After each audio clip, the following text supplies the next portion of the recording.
আপনাকে বলবো, আমরা যদি আমাদের ব্যক্তি, আমাদের পরিবার, আমাদের সমাজ, আমাদের রাষ্ট্রে, গোটা দুনিয়ায় যদি কোরআনের রাজ কায়েম হয়ে যায়, কোরআনের বিধিবিধান কায়েম হয়ে যায়, তাহলে গোটা দুনিয়াকে আল্লাহ একটা মিনি জান্নাতে পরিণত করে দিবেন। জোরে বলুন। ও দুনিয়ার মানুষ, আমি আপনাকে বলবো, সর্ব জায়গায় কোরআন মেনে নেওয়ার চেষ্টা করেন। এই কোরআন হলো সত্যবাণী, মহাসত্য হলো কোরআনুল কারীম। আল্লাহর নবী বলেন, যারা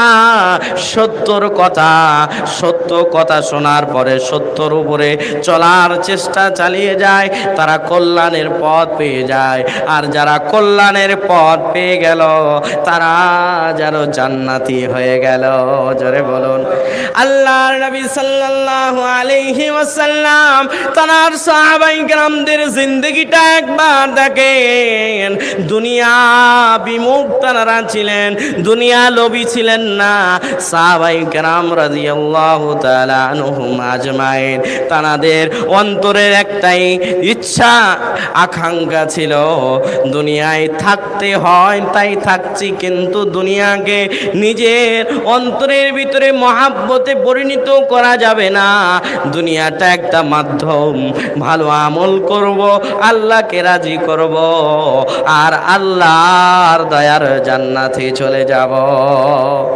ও দুনিয়ার মানুষ, এই ইচ্ছা, এই আকাঙ্ক্ষা যদি আমার আপনার ভিতরে থাকে, যে দুনিয়ায় আল্লাহ যত দূর পর্যন্ত হায়াত দিবে, 40, 50, 60, 70, 80 পর্যন্ত যত দূর আল্লাহ হায়াত রেখেছেন, আল্লাহ যতদিন দুনিয়ায় রাখবে আলহামদুলিল্লাহ, তবে শেষ নিঃশ্বাসের ত্যাগের আগ মুহূর্ত পর্যন্ত যেন কোরআনের বিধিবিধান মেনে নিয়ে নবীর আদর্শকে বাস্তবায়ন করে, রূপে রূপান্তর করে আমরা দুনিয়া থেকে যেতে পারি। এই চিন্তাধারা আমার আপনার যদি থাকে, তাহলে আমি বলবো ভাইজান, আমার আপনার ঠিকানা আল্লাহর দয়ার জান্নাত। মুজাদ্দিদে জামান আল্লাহর ওলি আল্লামা আযান গাজী রাহমাতুল্লাহ আলাইহির দিকে তাকিয়ে দেখেন, তার কি ছিল না, সম্পদের কমতি ছিল না, টাকা পয়সার কমতি ছিল না, সম্পদের কমতি ছিল না। আমার আপনার মুর্শিদের সব ছিল, দুনিয়ায় আরাম আয়েশের জিন্দেগি কাটানোর জন্য সব কিছু ছিল, কিন্তু তিনি আল্লাহ এবং আল্লাহর রসুলের জন্য সমস্ত দুনিয়াবি সম্পদকে লাথি মেরে দিয়ে দুনিয়া বিমুখ হয়ে আল্লাহমুখী হয়ে আল্লাহকে রাজি করলেন, এবং আল্লাহর বান্দাগুলো যাতে রাজি করাতে আল্লাহ কে পারে তার পদ্ধতিও দিয়ে গেছেন। জোরে বলুন।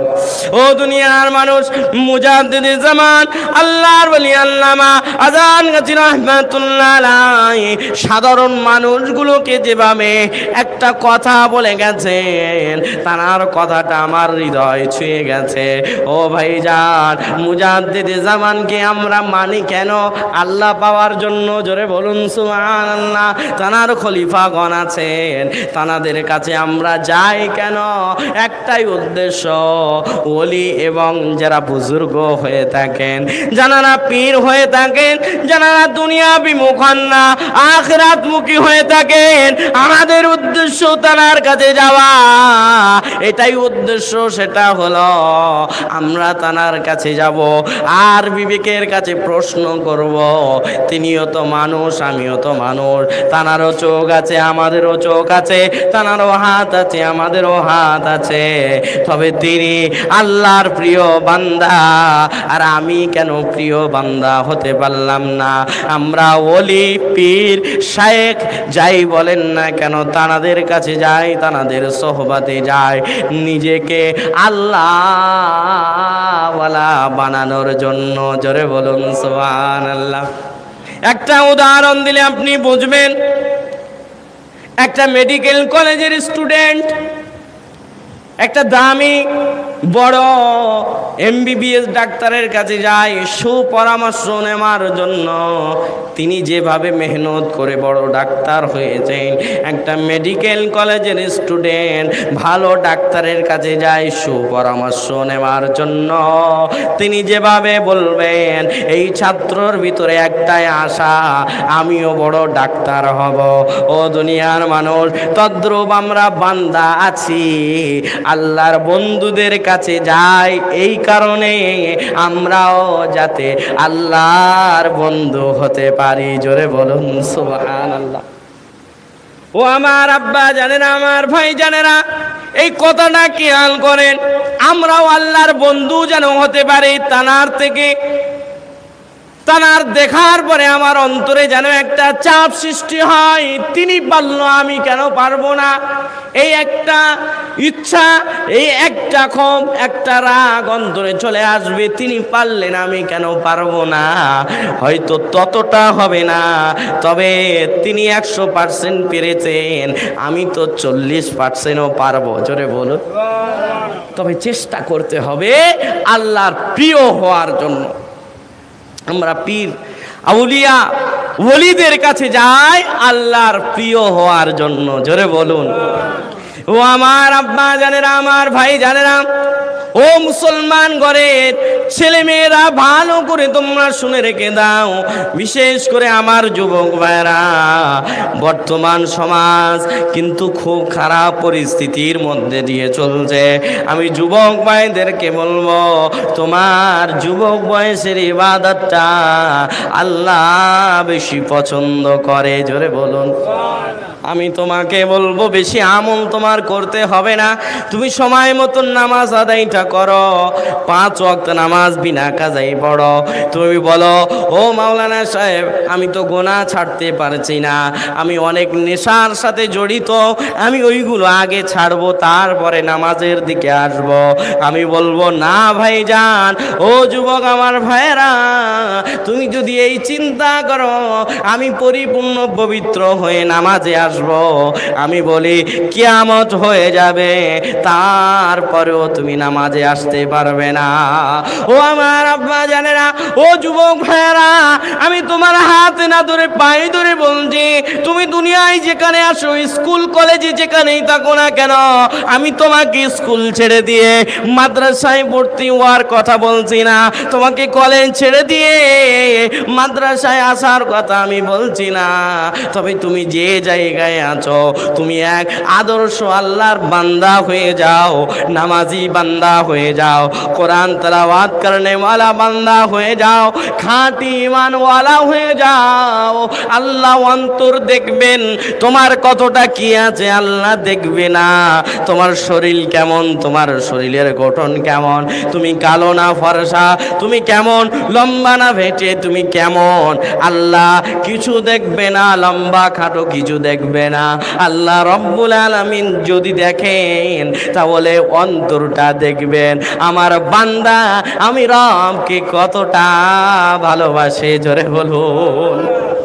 সেই জন্য আমি যুবক ভাইদেরকে অনুরোধ করব, ও আমার যুবক ভাইরা, আমিও তো যুবক, আমার দিকে তাকিয়ে দেখো, আমি টুপি দাড়ি নিয়ে সমাজে চলাচল করি, আমাকে লোক দেখলে আমাকে সালাম দেয়, কিন্তু আমার বয়সের ও যুবক, তুমি কোন রাস্তায় আছো, তোমাকে দেখলে মানুষ খারাপ কথা বলে। আমি বলবো, ও আমার যুবক ভাইরা, যদি তুমি নিজেকে দামি বানাতে চাও তাহলে আল্লাহর কোরআনের বিধান তোমার মেনে নেওয়া লাগবে। জোরে বলুন। ও দুনিয়ার মানুষ, এখন ট্রেন্ডিং এ চলছে যে ফ্যাশন, ইসলামটাকেও ফ্যাশন বানিয়ে ফেলেছে, ইসলামটাকে একটা আনুষ্ঠানিক ধর্ম বানিয়ে ফেলেছে। ও যুবক ভাইরা, ও মুসলমান ঘরের ছেলে মেয়েরা, আমি তোমাদেরকে অনুরোধ করব, ইসলাম আনুষ্ঠানিক ধর্ম পালন করার কথা বলে না, ইসলাম হলো প্রতিনিয়ত আমল করার কথা বলে। তুমি ফ্যাশন হিসাবে ইসলামকে ব্যবহার করবে, আল্লাহর কাছে তোমার জবাব দেওয়া দেওয়া লাগবে। ইসলাম হলো একটা পূর্ণাঙ্গ জীবন বিধান, জোরে বলুন সুবহানাল্লাহ। ইসলাম মুসলমান মানে হলো আত্মসমর্পণকারী। ও যুবক মায়েরা, তুমি আল্লাহর কাছে ছুঁয়ে দাও আর বলো, আল্লাহ আমি তোমার বিধান মেনে নিলাম। এই বিধানে কোরআনের জ্বলন্ত প্র্যাকটিক্যাল শিক্ষক হলো মুহাম্মদ সাল্লাল্লাহু আলাইহি ওয়াসাল্লাম। তার আদর্শ মেনে নিলাম, এই কথা তুমি একবার বলে দেখো, আল্লাহ তোমাকে প্রিয় বান্দা বানিয়ে নেবে। ও দুনিয়ার মানুষ, ও আমার আব্বা জানেরা, হে যুবকেরা, তরুণেরা, ও মুসলমান ঘরের ছেলে মেয়েরা, ও আমার মুর্শিদের তৌহিদি জনতা, আমি সকলকে আহ্বান করে বলছি, সকলকে অনুরোধ করে বলছি, নিজের ভিতরে একটাই চেতনা, একটাই আকাঙ্ক্ষা নিয়ে দুনিয়ায় থাকো যে মৌত তো একদিন আসবে। মুর্শিদ একটা ছন্দ আমাদের কাছে দিয়ে গেছেন, কত মূল্যবান ছন্দ, কবিতার মাধ্যমে আমরা প্রায় পড়ে থাকি। আগা আপনি মৌত সে কোই বশর নেহি, সামন সৌ বরস কা হে কাল কি খবর নেহি। ও দুনিয়ার মানুষ, আমাদেরকে একদিন চলে যেতে হবে। দুনিয়ার যত বড় বড় হাস্তি ছিল, যত বড় বড় ব্যক্তি ছিল, তারা দুনিয়া থেকে চলে গেছেন। ফেরাউনের দিকে তাকান।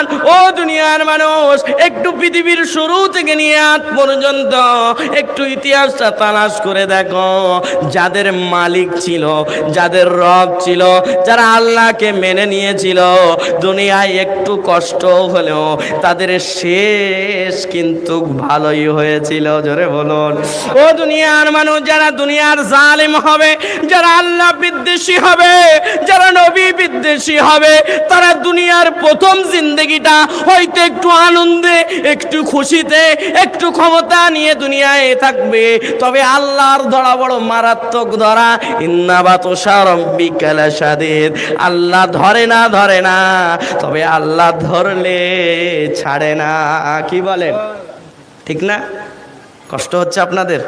ও দুনিয়ার মানুষ, আমার আব্বা জানেরা, আমার ভাই জানেরা, আপনি ইতিহাসটা তালাশ করে দেখেন, পৃথিবীর শুরু থেকে শেষ আজ পর্যন্ত আপনি একটাই জিনিস দেখতে পাবেন, যাদের মালিক ছিল, যাদের রব ছিল, যারা আল্লাহকে মেনেছিল, তারা আল্লাহর থেকে একটা আলাদা নিরাপদ জায়গায় ছিল। দুনিয়ায় যারা ক্ষমতা দেখিয়েছে, টাকার গরম দেখিয়েছে, তাদের দুনিয়ায় হয়তো প্রথম জিন্দেগিতে একটা আনন্দ ছিল, তবে দুনিয়া থেকে আল্লাহ তাদের বেইজ্জত করে দুনিয়া থেকে বিতাড়িত করেছে। কি বলেন, ঠিক না? ফেরাউনের দিকে তাকিয়ে দেখেন, ফেরাউনের লাশটা দেখো মিশার জাদু ঘরে, খায় না মাছি, পোকা মাকড় সবাই ঘৃণা করে। আমি আপনাকে বলবো, ও দুনিয়ার মানুষ, ফেরাউনের ক্ষমতা কত ছিল? আমি আপনাকে বলবো, অনেক ক্ষমতা ছিল। সে নিজেকে খোদা বলে দাবি করেছিল, তবে প্রথম জিন্দেগিতে একটু ছিল ঠিক, তবে আল্লাহ শেষ তাকে এমন ধরা ধরেছে, সে তার বাপ বলতেও আল্লাহর সময় দেয় নাই, তাকে পানিতে চুবনি খাওয়াতে খাওয়াতে বিদায় করে দিয়েছে, ঠিক না? ও দুনিয়ার মানুষ, আমি আপনাকে বলবো, ইতিহাস সাক্ষী এটাই দেয়, যারা আল্লাহকে মেনেছে প্রথম জিন্দেগিতে একটু কষ্ট, অনেক কষ্ট। আপনি সত্যকে মানলে আপনার বিপদ আসবে, আপনি সত্য কথা বললে আপনার বিপদ আসবে, সত্যর উপরে প্রতিষ্ঠিত থাকলে কষ্ট আসবে, ক্লেশ আসবে। তবে দুনিয়ার প্রথম জিন্দেগিটা কষ্টই কাটলো, অসুবিধা নাই, আমরা ওই অবস্থায় থাকতে চাই। আর আমার আপনার শেষ সময়টা যেন ভালো হয়, সেই ভালো সময়টা আল্লাহ যেন আমার আপনার মৌতের আগে ডাক দেয়, ইয়া আইয়াতুহান নাফসুল মুতমাইন্না ইরজিই ইলা রাব্বিকি রাদিয়াতাম মারদিয়া ফাদখুলি ফি ইবাদি ওয়াদখুলি জান্নাতি। জোরে বলুন সুবহানাল্লাহ। যারা প্রথম জিন্দেগিতে থেকে সাবালক হওয়ার পর থেকে কোরআন এমন একটা জিনিস, সেটাকে মেনে নেওয়ার পর থেকে মৌতের আগ পর্যন্ত রবকে রব বলে স্বীকার করে নবীর আদর্শকে বাস্তবায়ন করে দুনিয়া থেকে বিদায় নিতে পারবে। আপনি মুজাদ্দিদে জামান আল্লামা আযহান গাজী রাহমাতুল্লাহ আলাইহি তানার দিকে একবার খেয়াল করে দেখেন। তিনি এমন এক হাস্তি ছিলেন, ও দুনিয়ার মানুষ, তানার জীবনীতে কষ্ট আর কষ্ট, তবে তিনি আল্লাহর বন্ধু হয়ে দুনিয়া থেকে গিয়েছেন। দুনিয়াকে তিনি লাথি মারলেন, দুনিয়া নিলেন না। তিনি আখিরাত মুখী হয়ে, আল্লাহ মুখী হয়ে, আল্লাহকে হাসিল করার জন্য তিনি দুনিয়ায় যা করার দরকার ছিল সব করেছেন। মদিনাওয়ালার পদ্ধতি মেনে তিনি আল্লাহর প্রিয় বান্দায় পরিণত হয়েছেন। শুধু বান্দা নয়, বন্ধু হয়ে তিনি দুনিয়া থেকে বিদায় নিয়েছেন। জোরে বলুন। আজকে কত মানুষ, লাখো লাখো মানুষ তার নামটা শুনলে আলাদা একটা সম্মান ইজ্জত করে। জোরে বলুন সুবহানাল্লাহ। এগুলো কোনো কিছু নয়, ইনি আল্লাহর জন্য পাগল ছিলেন, মদিনাওয়ালার জন্য পাগল ছিলেন, সেই জন্য মানুষ এনার জন্য পাগল হয়েছে। আপনি দেখেন ফিরআউন, তার ক্ষমতাও ছিল, তার রাজত্বও ছিল, তার সম্পদও ছিল। ও দুনিয়ার মানুষ, তবে তার নাম এই সময় এসে কোনো কাফেরও তার সন্তানের নাম ফেরাউন রাখবে না। রাখবে? রাখবে? রেখেছে? এমন নজির আছে? না। আবু জাহেলের নাম, তার তো সব ছিল, ক্ষমতা ছিল, সব ছিল, একটা বিধর্মী। তানাদের কি কখনো খোঁজ পেয়েছেন যে আবু জাহেল নাম নিজের সন্তানের নাম রেখেছে? কখনো খুঁজে পাবেন না। সেই জন্য আমি কি বোঝাতে চাইছি দেখেন, যারা আল্লাহর জন্য নিজের জিন্দেগিটা বিলিয়ে দিবে, যারা আখিরাতের জন্য প্রস্তুতি গ্রহণ করবে, মদিনাওয়ালা আখেরি নবী মুহাম্মদুর রাসূলুল্লাহ সাল্লাল্লাহু আলাইহি ওয়াসাল্লামকে মেনে নিবে, আদর্শ মেনে নিবে, তারা দুনিয়া থেকে চলে যাবে, কিন্তু তাদের নামটা থেকে যাবে আল্লাহর বান্দার মুখে মুখে। জোরে বলুন। মুজাদ্দিদে জামান আল্লাহর ওলি আল্লামা আযহান গাজী রাহমাতুল্লাহ আলাইহি, তিনি এত বড় হাস্তি ছিলেন, তিনি আল্লাহর জন্য, নবীর জন্য নিজের জান উৎসর্গ করলেন। যা করার দরকার আমার আপনার মুর্শিদ তাই করলেন। আজকে সারা বিশ্বের আল্লাহর বান্দাগুলোর মুখে মুখে তানার নাম আছে কি নাই? কথা বলে, আছে না? সেই জন্য আমি আপনাকে একটাই বলবো, মুজাদ্দিদে জামান তিনি মদিনাওয়ালার আদর্শকে রেখে নিজের ভিতরেই আমাদের একটা শিক্ষা দিয়ে গেছেন। ও আল্লাহর বান্দারা, তোমরা যদি আল্লাহর প্রিয় হতে চাও তাহলে তোমরা আগাম প্রস্তুতি নাও আখিরাতের। জোরে বলুন সুবহানাল্লাহ।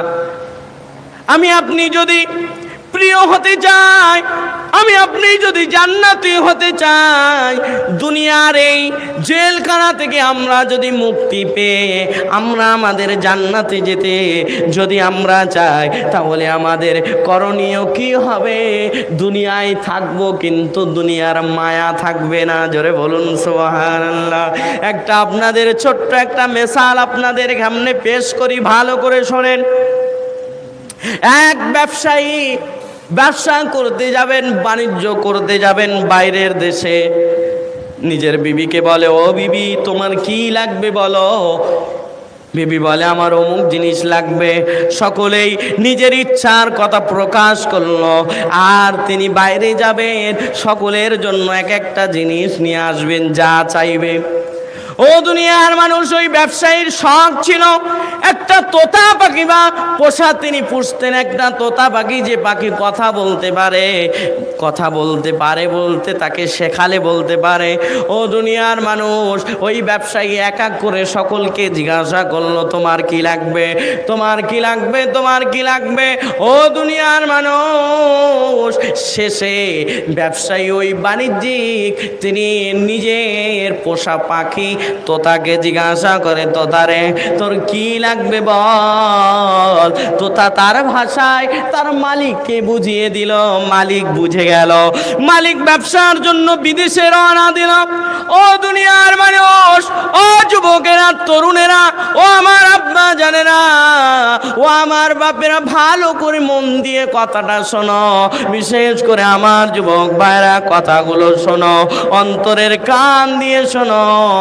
যারা দুনিয়ার লোভী হয়ে আল্লাহর ইবাদত থেকে দূরে আছো, নামাজ থেকে দূরে আছো, মুয়াজ্জিন আযান দিলে হাইয়া আলাস সালাহ, হাইয়া আলাল ফালাহ বললে তোমার মন টানে না মসজিদের দিকে, আমি তাদের একটু মনোযোগ চাইছে, একটু শোনো অনুরোধ করে। ও বাবা, একটু খেয়াল করেন, আর একটা কথা মনে পড়ে গেল। হাইয়া আলাস সালাহ, হাইয়া আলাল ফালাহ এর মানে কি জানেন? হাইয়া আলাস সালাহ মানে এসো নামাজের দিকে, হাইয়া আলাল ফালাহ এসো সফলতার দিকে। আমি আগে আপনার কাছে জিজ্ঞাসা করি, আগে নামাজ ঠিক কিনা, তারপরে সফলতা? জোরে বলুন। আল্লাহ প্রতিনিয়ত একটা নিয়ম বানিয়ে দিলেন, এক বান্দাকে সেট করে দিলেন। ও বান্দা, তুমি আহ্বান করো আমার বান্দাগুলোকে, নামাজের দিকে যারা আসবে তারা সফলতা পেয়ে যাবে। ও আমার আব্বা জানে না, আমার ভাই জানে না, ও যুবকেরা, ও তরুণেরা, ও পর্দানশীল আমার আম্মা জানো, বোনেরা, এ কথাগুলো ভালো করে অন্তরে অনুভব করেন। আমি কি বোঝানোর জন্য এই কথাগুলো বলছি একটু খেয়াল করেন, তাহলে বুঝতে পারবেন। ব্যবসায়ী বাণিজ্য করার জন্য, ব্যবসা করার জন্য বিদেশে রওনা দিলেন। বিদেশে যখন যাচ্ছেন, নিজের উদ্দেশ্য সফল করার পরে ফেরার সময় সকলের জন্য কেনাকাটা করলো, সকলের জন্য জিনিস আনলো। এবার তোতার পাড়া পড়ে গেল। তোতা কি বলেছিল? যখন মালিক ঘর থেকে বার হবে, তোতা একটা মেসেজ দিয়েছিল, ও আমার মালিক, যখন তুমি আমার প্রজাতির কোনো পাখিকে দেখবে, তাদের কাছে আমার খবরটা পৌঁছে দিও। ও বাবা, একটু খেয়াল করেন, ও যুবক ভাইরা, একটু খেয়াল করো, কথাটা কত মারাত্মক। আমি কোন দিকে আমার কথা নিয়ে যাওয়ার চেষ্টা চালাচ্ছি, একটু দেখো। তোতা বলেছিল, মালিক, আমার প্রজাতির কোনো পাখিকে যদি দেখো, আমার খবরটা তাদের কাছে পৌঁছে দিও। এক প্রজাতির, ওই একই প্রজাতির পাখি কয়েকটা দেখলো। ওই তোতার কথা ওই পাখিদের কাছে সাথে শোনানোর পরে ওই পাখিগুলো সাথে সাথে জমিনে পড়ে গেল। ও বাবা, একটু খেয়াল করো, তোতার খবর শোনাতে 4-5টা পাখি ডালে বসেছিল, হঠাৎ জমিনে পড়ে গেল। মালিক চিন্তা করে, হায় হায়, আমি এমন কি বলে ফেললাম, পাখিগুলো মারা গেল। ও বাবা, অথচ মারা যায় নাই। মালিক, ওই ব্যক্তি, ওই ব্যবসায়ী যখন ওই রাস্তা অতিক্রম করে চলে গেল, ওই পাখিগুলো আবার উড়ে চলে গেছে।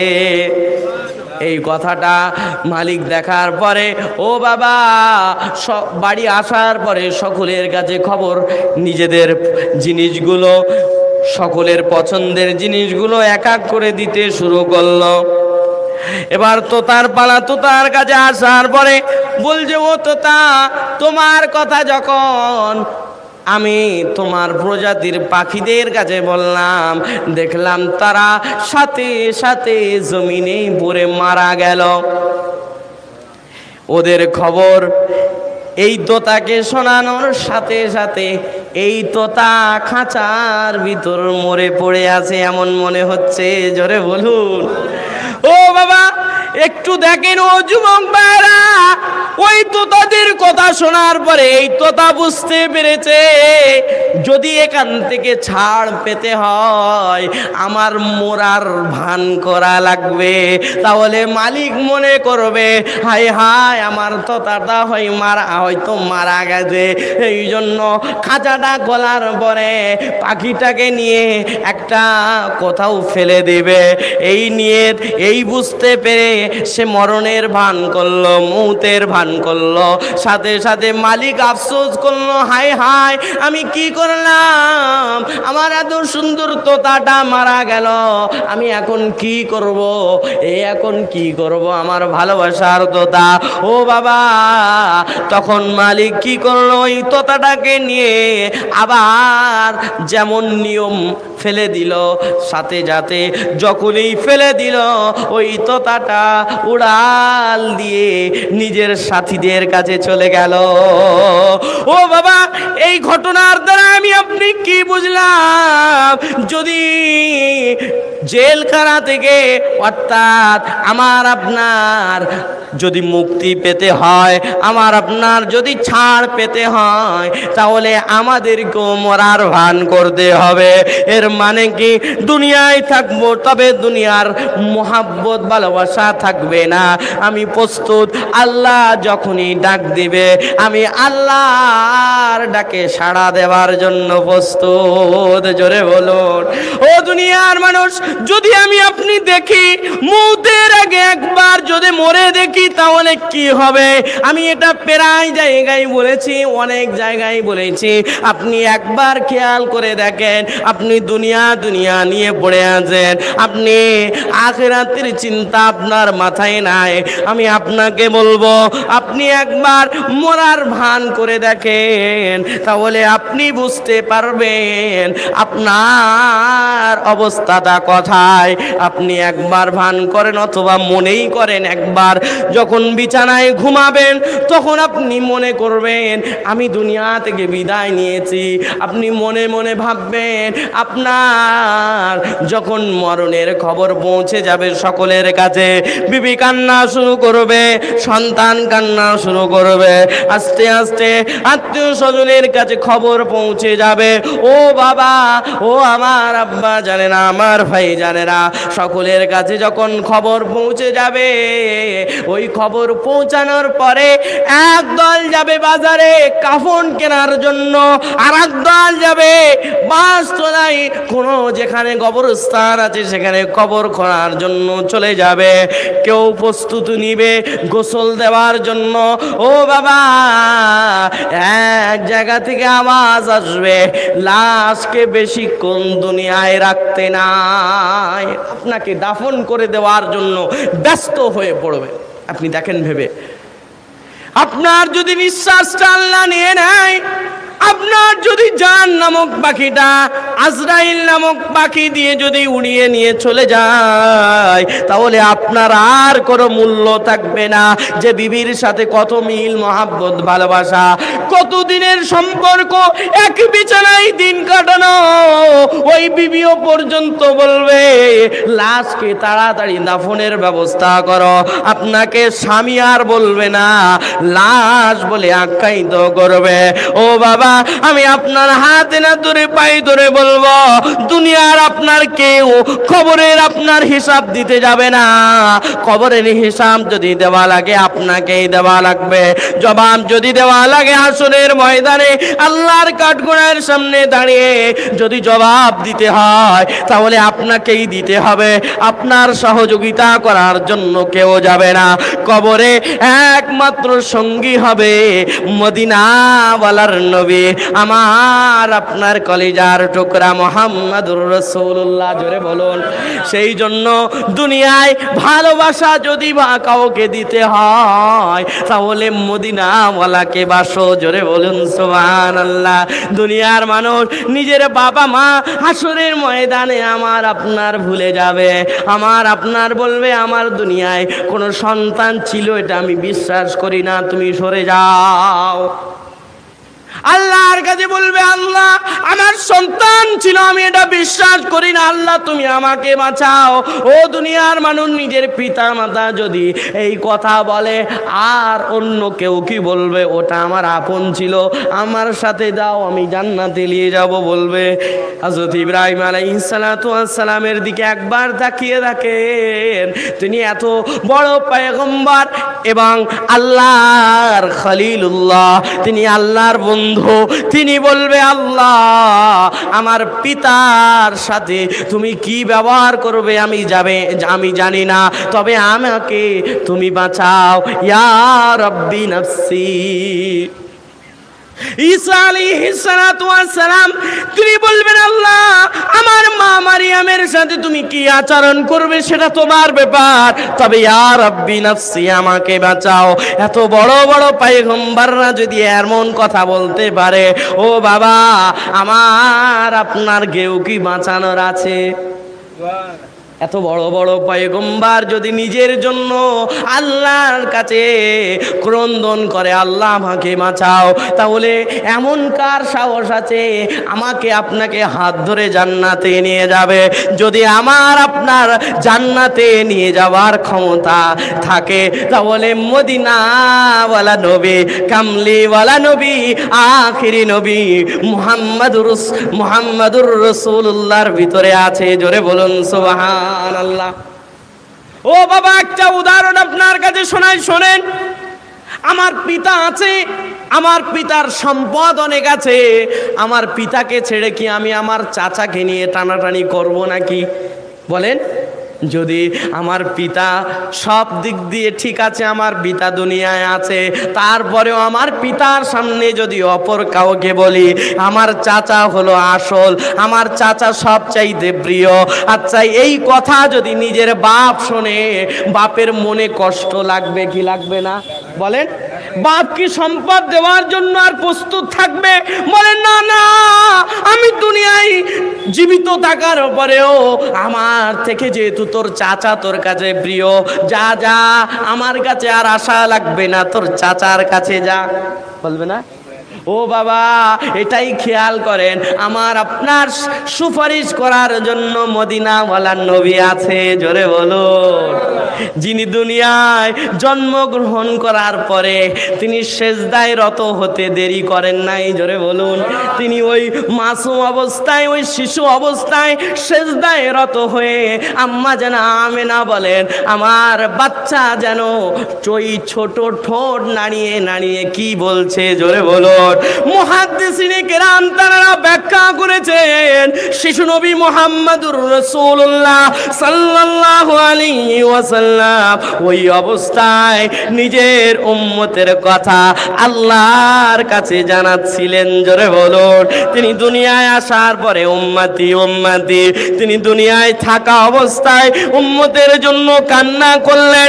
জিবরিল আমিন আসার পরে নবীকে সুসংবাদ দিচ্ছে, ও নবী আপনার উম্মতকে আল্লাহ বিনা হিসাবে ৭০,০০০ উম্মতকে আল্লাহ দয়ার জান্নাত দিয়ে দিবে। জোরে বলুন। কত হাজার? কত হাজার? সুসংবাদ আল্লাহ দিলেন, খুশি হওয়ার কথা, ঠিক না? বলেন না আপনারা? সুসংবাদ আল্লাহ দিলেন, নবী তো খুশি হবেন। নবী এই কথা শোনার পরে মনটা খারাপ হয়ে গেল। ও বাবা, আল্লাহ রব্বুল আলামিন সাথে সাথে জিবরিল আমিনকে বললেন, যাও আমার নবী কি বলছে একটু শুনে আসো। নবীজি সাল্লাল্লাহু আলাইহি সাল্লাম বললেন, আমার ৭০,০০০ উম্মত, এটা তো অনেক কম, আমি ৭০,০০০-এ খুশি না। আল্লাহ তখন বললেন, ও আমার জিবরিল ফেরেশতা, আমার নবীকে জানিয়ে দাও ৭০,০০০-এর প্রত্যেক হাজারে হাজারে আবার ৭০,০০০। জোরে বলুন সুবহানাল্লাহ। ও দুনিয়ার মানুষ, একটু চিন্তা করেন, ৭০ গুণ দিলে ৪৯০ হয়। এর দ্বারাই প্রমাণ হলো আল্লাহ রব্বুল আলামিন আখিরি নবী, শ্রেষ্ঠ নবী মুহাম্মাদুর রাসূলুল্লাহ সাল্লাল্লাহু আলাইহি সাল্লামের আখিরি উম্মত, তার উম্মতকে আল্লাহ রব্বুল আলামিন বিনা হিসাবে ৪৯০ কোটি উম্মতকে জান্নাত দিয়ে দিবেন।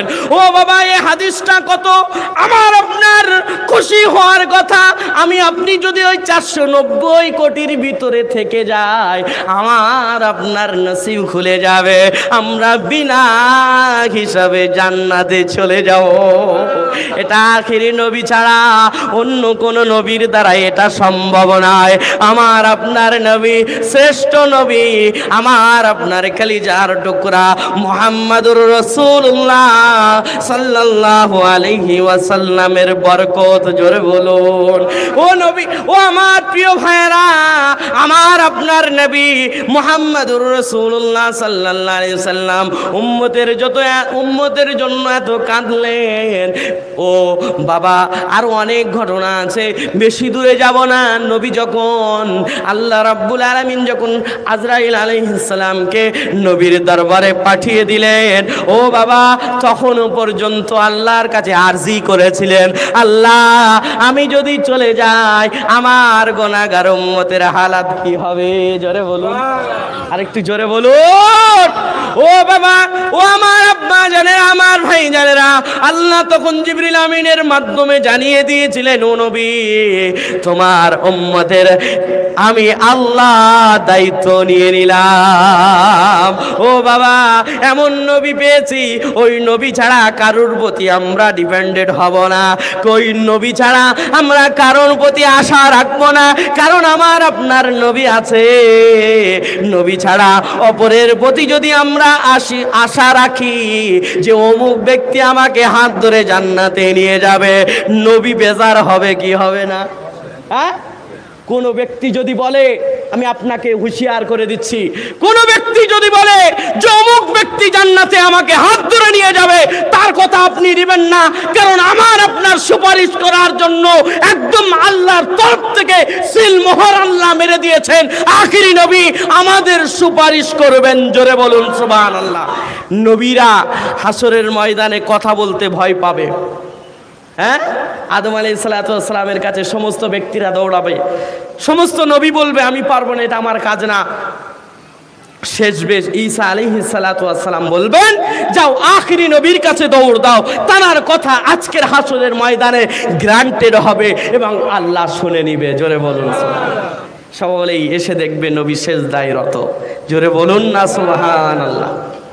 ওই হাসরের ময়দানেও তার আগে নবী বিদায়ের আগে উম্মতের কথা আল্লাহর কাছে জানালেন। তিনি ওই সবুজ গম্বুজের নিচে তিনি উম্মতের জন্য ক্রন্দন করে করে তার কবরটাকে, তার রওজাটাকে কাদা করে ফেলেছেন। সেই নবীর প্রতি আশা ছেড়ে আমরা অন্য কারোর কাছে যাব না, যাব না, যাব না। সকলে বলুন ইয়া রাসূলুল্লাহ, জোরে বলুন ইয়া রাসূলুল্লাহ। ও দুনিয়ার মানুষ, মুসলমান ইমানদার আল্লাহর গোলাম, আমার আপনার নবী যেহেতু আছে, আমার আপনার নবী আমাদের জন্য এত কষ্ট করলেন, আমাদের জন্য আল্লাহর কাছে ক্রন্দন করলেন, এমনকি হাসরের ময়দানেও আমাদের জন্য আল্লাহর কাছে ক্রন্দন করবেন, কান্না করবেন। আল্লাহর কাছে নবী বলবেন, ও আল্লাহ আমার উম্মাত যেন একটাও জাহান্নামে না যায়। জোরে বলুন।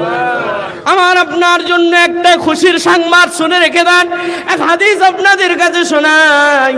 আল্লাহ রাব্বুল আলামিন তার বন্ধু মুহাম্মাদুর রাসূলুল্লাহ, আমার আপনার কলিজার টুকরা সাল্লাল্লাহু আলাইহি ওয়াসাল্লাম, তিনি বলেন, আমার মর্যাদা, আমার ইজ্জত সম্মান সমস্ত নবীদের উপরে দেওয়া হয়েছে। জোরে বলুন। আল্লাহর নবী সাল্লাল্লাহু আলাইহি সাল্লাম বলেন, আর আমার উম্মতের মর্যাদা সমস্ত নবীদের উম্মতের উপরে দিয়েছে। জোরে বলুন, একটু জোরে বলুন না সুবহানাল্লাহ। আমার আপনার নবী বলেন, ও দুনিয়ার মানুষ, জান্নাতে নবী ছাড়া জান্নাত উদ্বোধন হবে না। নবী জান্নাতের দরওয়াজার সামনে না গেলে আল্লাহ জান্নাতের দরওয়াজা খুলবেন না। নবী সর্বপ্রথম জান্নাতে কদম রাখবেন, তারপরে তানার পিছু পিছু তানার আখিরি উম্মতে মুহাম্মাদি নবীর পিছু পিছু জান্নাতে কদম রাখবে। জোরে বলুন।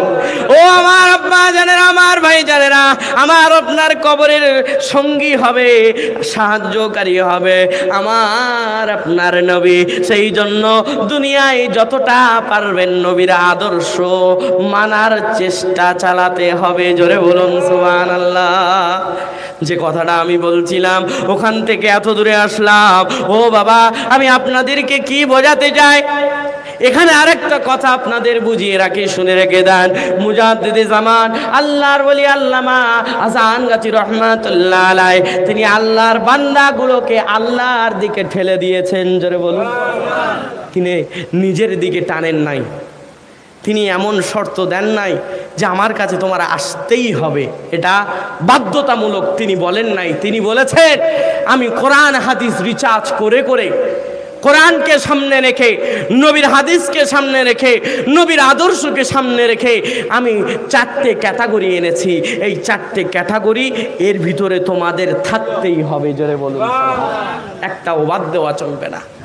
তিনি কি বলেছেন?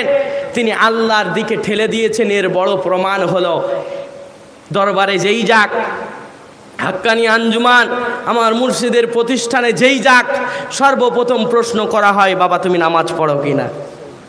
বলুন না সুবহানাল্লাহ। একটু জোরে বলা যাবে না সুবহানাল্লাহ? ও বাবা একটু চিন্তা করো। মুর্শিদ বলে বাবা তুমি কি নামাজ পড়ো? যদি বলেন না হুজুর পড়া হয় না, আমার আপনার মুর্শিদ সাথে সাথে বলে বাবা তুমি এই যে সমস্যা এনেছো তোমার অন্তরে রাখো আর তুমি নামাজি হও। যদি এখন থেকে তুমি নামাজি হয়ে যাও তোমার সমস্যার সমাধান আল্লাহ করে দিবে। একটু জোরে বলুন। এমনও বলা হয় বাবা তুমি 5 ওয়াক্ত নামাজ পড়ো, এখানে আসা যাওয়া করো, ওজিফাটা পড়ো, তোমার অন্তরটা পরিষ্কার হবে, তোমার অন্তরের খবর আল্লাহ জানে, তোমার আল্লাহ তোমার সমস্যা বার করে দিবে, সমস্যার সমাধান বার করে দিবে। আমার ভাইজানেরা, আমার মুর্শিদ কখনো তানার দল বাড়ানোর জন্য আসেন নাই।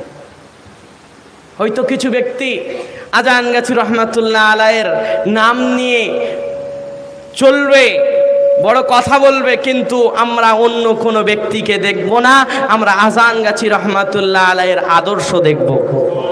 জোরে বলুন না সুবহানাল্লাহ।